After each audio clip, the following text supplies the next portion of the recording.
Today, let's wonder how stories tell the truth. We might have to wrestle with the shape-shifting creature. We'll have to think the way that knows that both nonfiction and fiction can be true, and that myth holds and reveals truths that are of equal or greater value to those of science. We'll have to remake narratives as we shift shapes regarding what feels bothersome and what looks like nonsense. So let's play narrative. Let's see if make-believe brings nonsense under the hand of inspiration. Truth and nonsense blur into gray tones when we approach this edge of consciousness, because that's where the world goes rather dark, and yet that's just where we must search for life's vitality.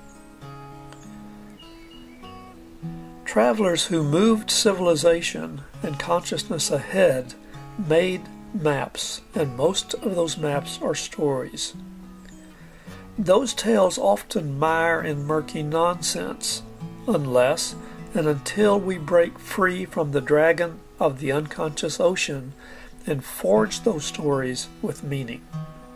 Brian Boyd, in On the Origin of Stories, in his chapter The Evolution of Intelligence, says, "Childhood play and storytelling for all ages engage our attention so compulsively through our interest in event comprehension and social monitoring that over time their concentrated information patterns develop our facility for complex situational thought." In other words, we can turn nonsense into meaning.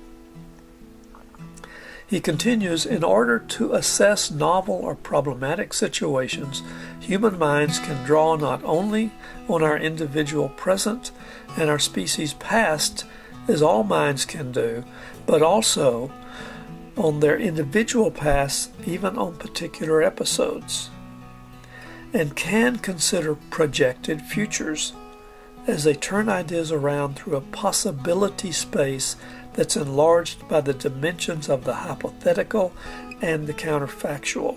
Yes, we can turn nonsense into meaning. Boyd says we also have a compulsion to tell and listen to stories that have no relation to the here and now, or even to any real past.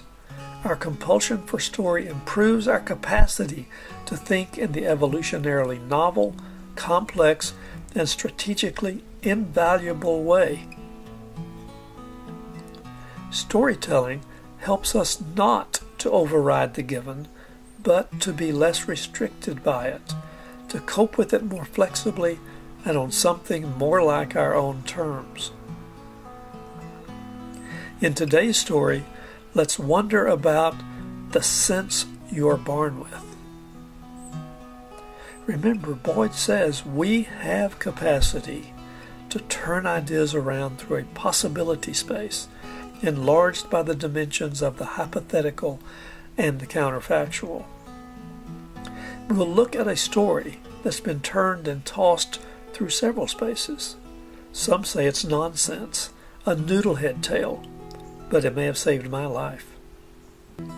Before this tale claimed the famous name of Epaminondas, a general, it was just a jack tale that came across from England and came to Appalachia. Hang on to that tale now. Here we go.